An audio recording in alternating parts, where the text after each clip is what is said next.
If you're looking for back-to-school activities, look no further. Have some fun with your students using our All About Me backpack paper bag craft as a fun and welcoming back-to-school activity to allow students to introduce themselves to their new classmates. This is an opportunity for students to practice following directions and sequencing as they follow the step-by-step instructions.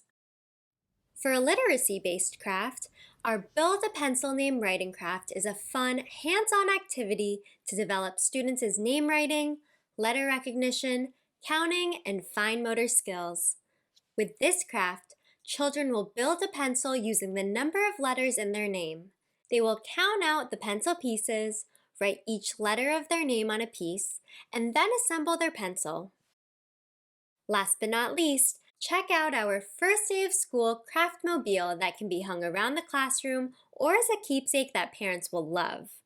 To create these craftmobiles, you'll need glue, yarn, scissors, and crayons. After filling out the template, cut 2 pieces of yarn and use the glue to attach 2 of the boxes of each pieces of string, leaving room at the top where you can attach the string to the bottom of the pencil. These crafts are perfect for the first day of school, meet the teacher, or open house activity to welcome students back and start the year off right. For more back-to-school activities, head to twinkl.com.